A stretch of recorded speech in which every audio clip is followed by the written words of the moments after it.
The Palestinian presidency rejected a report issued by the US State Department in which it changed the definition of Palestinian citizens in occupied East Jerusalem to the status of Arab residents.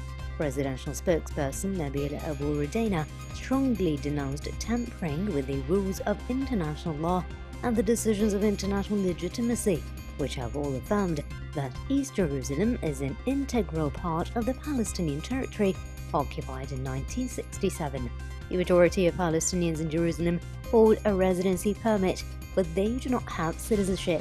Palestinian officials and factions condemned the recent US move.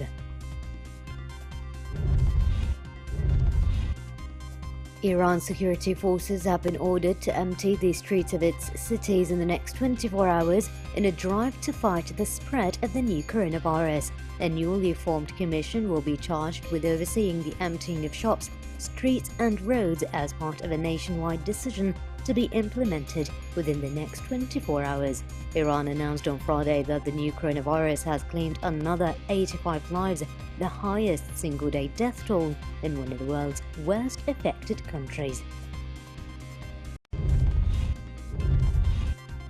Satellite images of mass graves in the city of Qom suggest Iran's coronavirus outbreak is even more serious than the authorities are admitting. The latest suspected case of infection was Ali Akbar, who advises the supreme leader on foreign policy. Iran announced that the new coronavirus has claimed another 85 lives, bringing to 514 the overall number of deaths in the country.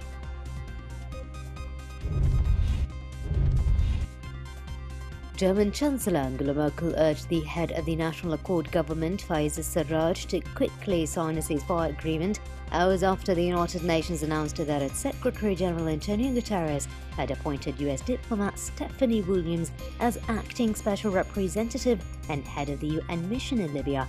She will succeed Ghassan Salami, who announced his resignation earlier this month for health reasons after he served as head of the UN mission in Libya for 2.5 years.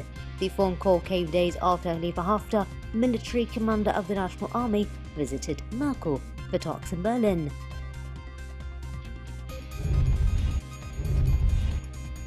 Lebanese President Michel Aoun informed the United Nations Special Coordinator to Lebanon, Jan Kubes, that the government was working at a rapid pace to implement the reform plan that would address debt, banking restructuring and other financial, administrative and social reforms. Finance Minister Ghazi Wazni also said Thursday that Lebanon's plan to address its financial and economic crisis would meet the recommendations of the International Monetary Fund and be ready within weeks. During his meeting with Kubes on Thursday, Aoun stressed that the government was taking all appropriate measures to combat the coronavirus outbreak and limit its spread through several preventive measures. Thunderstorms packing heavy rains and lightning caused widespread flooding across Egypt, killing at least 5 people as authorities declared a holiday by shuttering schools, government offices and an airport. A child died and 5 people were injured when floods demolished their houses in a rural area in the southern province of Kina, where lightning ignited several fires. Photos and video footage circulated on social media showed flooded roads, damaged bus shelters and broken windows around the country.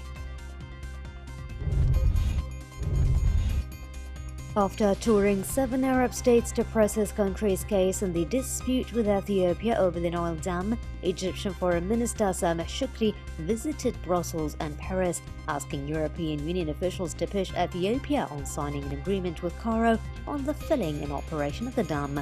An EU statement said Shoukry and Borrell exchanged views on regional issues and how to address challenges posed by recent developments in Libya, Syria and the Nile waters, including the Grand Ethiopian Renaissance Dam.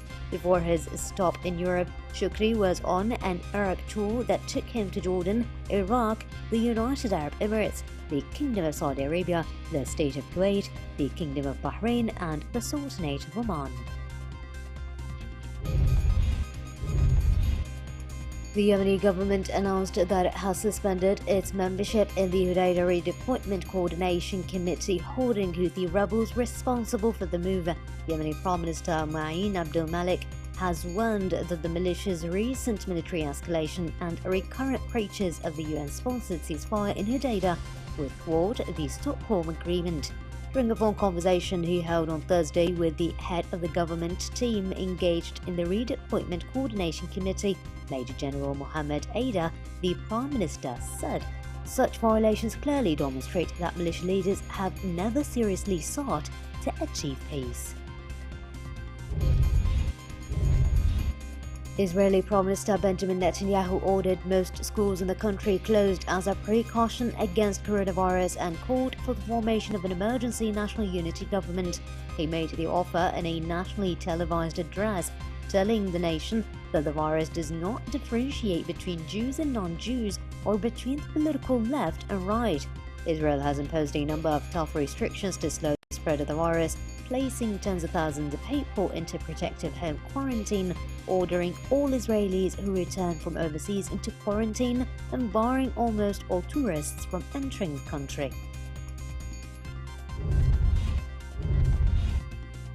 Tehran warned US President Donald Trump against taking dangerous actions after American forces waged a series of airstrikes against an Iran-backed militia in Iraq that it blamed for a major rocket attack a day earlier. The Pentagon said that these strikes appeared limited in scope and narrowly tailored, targeting 5 weapons storage facilities used by Hezbollah militants, including stores of weaponry for past attacks on US-led coalition troops. In a statement, Iraq's military said the US airstrikes hit 4 locations in Iraq that housed formal Iraqi police and military units, in addition to the paramilitary groups. Iran has asked for an emergency $5 billion loan from the International Monetary Fund to combat the outbreak of the coronavirus, which has killed 429 people in the country. Iran's central bank chief Abdul Nasser Himati said Thursday he made the request last week in a letter to IMF chief Kristalina Georgieva. The international lender has said it stands ready to support countries through a rapid financial instrument. Australia unveiled a massive $11 billion spending plan designed to curb the economic hit from the coronavirus pandemic and avert the country's first recession in 29 years. Prime Minister Scott Morrison announced that nearly an $18 billion package, equivalent to just under 1% of the GDP, which will be primarily targeted at businesses. Australia's economy had already been limping before the coronavirus hit, with raging bushfires and drought slowing growth to a stall. Boeing will suspend most hiring and overtime pay as it works to conserve cash in the face of twin crises over the 737 MAX and a massive slowdown in travel due to coronavirus, the company said Wednesday. Shares of Boeing plunged more than 13% on another bruising day for Wall Street as the company announced that belt-tightening measures after disclosing dozens of MAX plane cancellations. In addition, sources confirmed the aviation giant already essentially tapped a $13 billion loan package finalized just last month. Italy vowed to spend up to €25 billion to fight a coronavirus epidemic that has already killed 631 people and put the country's hospitals and the economy under severe strain. Economy Minister Roberto Gualtieri said half of these resources would be used immediately and the other half stowed away and taped should the health crisis spiral out of control. The announcement came as Italians grappled with a nationwide clampdown on public gatherings that has emptied streets and shuttered everything from churches to restaurants.